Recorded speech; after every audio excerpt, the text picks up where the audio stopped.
इस खबर के प्रायोजक है डॉक्टर अनुष्का विधि महाविद्यालय। कानून के क्षेत्र में बनाए अपना मुकाम। प्रतापनगर, नियर ट्रांसपोर्ट नगर, एयरपोर्ट रोड, उदयपुर। उदयपुर की बेटी निधि पांचाल, जिसकी डूंगरपुर में ससुराल में संदिग्ध अवस्था में मौत हो गई, जिसके बाद परिजनों ने ससुराल पक्ष पर मारपीट और दहेज के लिए प्रताड़ित करने के आरोप लगाए। गुरुवार को मृतक के परिवार को न्याय दिलाने और दहेज के लिए प्रताड़ित कर मारपीट करने वाले आरोपियों के खिलाफ कार्यवाही की मांग को लेकर मालवीय लोहार समाज ने जिला कलेक्ट्री के बाहर जमकर प्रदर्शन किया। कलेक्टर और आईजी को ज्ञापन सौंप कर बेटी को न्याय दिलाने की मांग की है।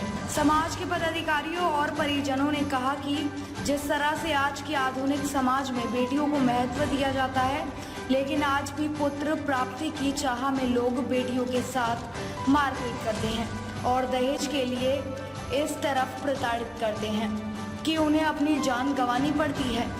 डूंगरपुर में भी निधि पांचाल की मौत के मामले में बड़ी संख्या में पहुंचे समाज के लोगों ने कलेक्टर और आईजी को ज्ञापन सौंपकर आरोपियों के खिलाफ कार्यवाही की मांग की है और पीड़ित परिवार को न्याय दिलाने की मांग की है।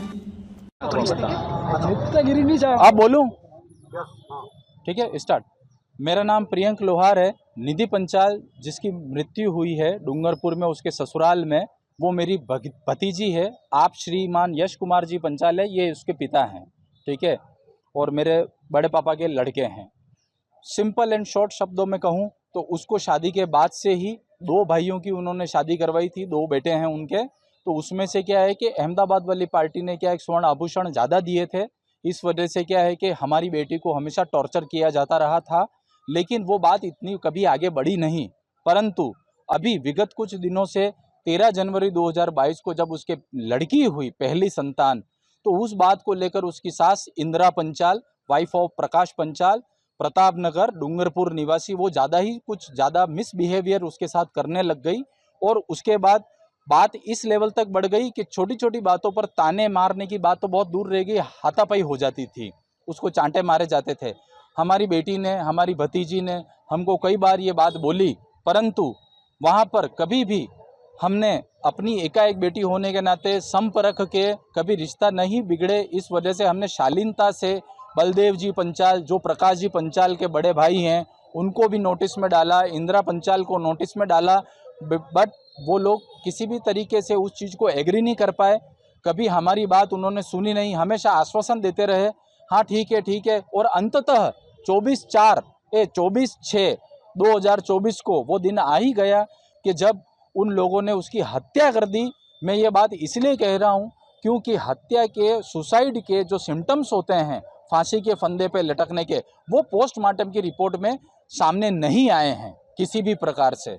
इसलिए मैं इसको हत्या कह रहा हूँ और ये बार बार कहूँगा, क्योंकि अभी तक उन लोगों पे 48 घंटे हो गए, लेकिन किसी भी प्रकार से उन पे कोई भी कार्रवाई नहीं हुई है। इसीलिए आज हम अजय पाल लांबा साहब के पास आए हैं, उदयपुर के साहब के पास। अब हम यहाँ पर अभी कलेक्टर साहब के पास जाएंगे, यहाँ से डूंगरपुर के एसपी साहब के पास जाएंगे। और मैं पूरी जनता से, सर्व समाज से यही विनती करता हूँ कि मेरी भतीजी हो, चाहे इनकी बेटी हो, चाहे भगवान की किसी की भी बेटी हो, इस प्रकार से दर्दनाक घटना किसी के साथ नहीं की जानी चाहिए। इसके लिए समस्त लोगों से निवेदन है कि हमारा सहयोग करें।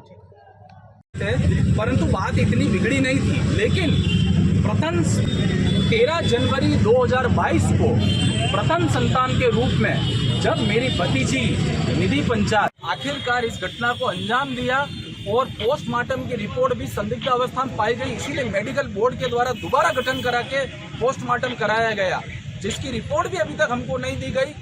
ताज़ा खबरों से जुड़े रहने के लिए हमारे चैनल को सब्सक्राइब करें और बेल आइकन को दबाना ना भूलें, ताकि हर खबर की नोटिफिकेशन आपको मिलती रहे।